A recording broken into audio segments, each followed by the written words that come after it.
Assalamualaikum warahmatullahi wabarakatuh. Saya selaku Ketua Hukum Adat salah satu kelompok yang ada di kelas C. Materi dan topik yang akan saya dan teman-teman saya bawakan yaitu tentang hukum adat di daerah Papua. Yang pertama, kasus tentang perjinahan yang akan diselesaikan secara adat, dan yang kedua yaitu tentang KDRT yang akan diselesaikan secara adat.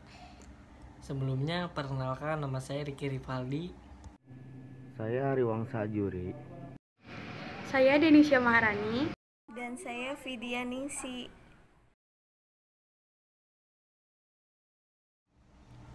Pertama, kasus perjinahan yang diselesaikan secara adat.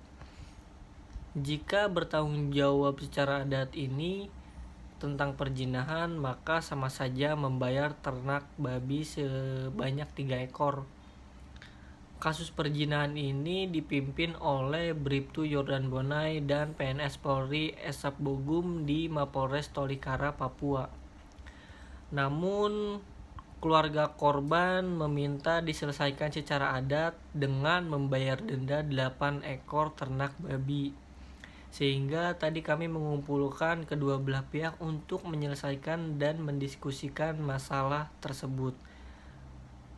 Tetapi pihak pelaku tidak keberatan jika pihak korban meminta 8 ekor babi, ucap Bribtu Yordan Bonai.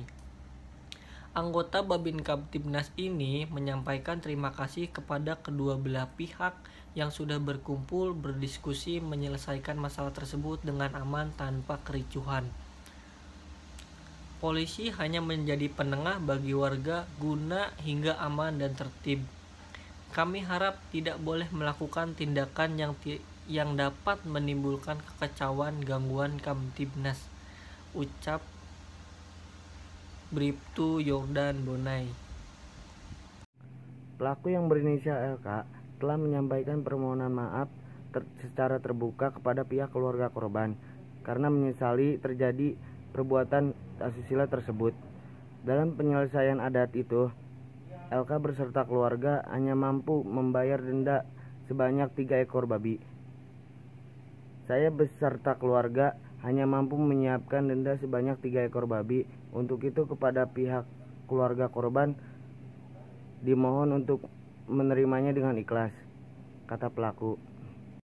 Pihak korban sebelumnya tidak menerima denda 3 ekor babi karena tidak sesuai dengan permintaan awal sebanyak 8 ekor babi.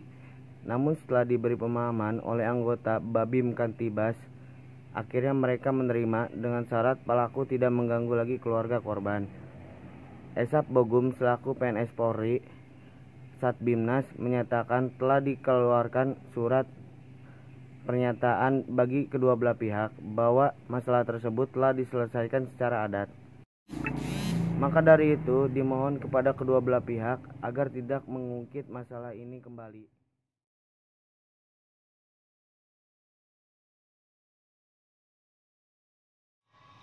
Yang kedua yaitu kasus KDRT. Dinas Pemberdayaan Perempuan, Perlindungan Anak, dan Keluarga Berencana di Kabupaten Jayawijaya, Papua menerima 10 kasus KDRT. 7 diantaranya akan diselesaikan secara hukum adat. Pejabat DP3AKB menerima 10 laporan terhitung dari bulan Januari sampai bulan Juni 2019. Beliau mengatakan yang dominan dalam kasus tersebut adalah kekerasan fisik terhadap wanita, dan dikarenakan mereka menikah secara hukum adat, maka kasusnya akan diselesaikan secara hukum adat juga. 3 dari 10 kasus sementara didampingi dan konsultasi dengan pimpinan gereja untuk diselesaikan secara agama seperti permintaan pihak keluarga. Kepala Seksi Perlindungan Perempuan di DP3KB mengatakan bahwa tidak lagi melakukan perdampingan terhadap korban yang sudah ditangani secara adat, Kecuali korban ke RSUD untuk melakukan visum dan ke kepolisian untuk membuat laporan, barulah akan didampingi.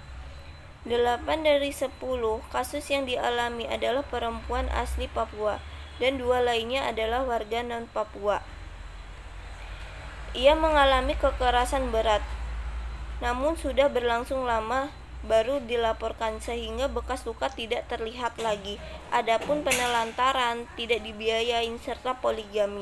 DP 3 AKB Jaya Wijaya menilai penyelesaian KDRT secara adat tidak memberikan efek jerak kepada pelakunya, dikarenakan pembayaran denda tidak melalui korban, melainkan melalui keluarga korban, dan mungkin dibiarkan saja. Ia mengatakan bahwa saat ini ada satu laporan berkaitan dengan perlindungan anak dan sementara diproses oleh pihak keamanan. Cukup sekian dan terima kasih. Itu salah satu presentasi dari saya dan teman-teman saya perihal hukum adat tanah Papua dengan 2 kasus, yaitu tentang perjinahan dan KDRT. Wassalamualaikum warahmatullahi wabarakatuh.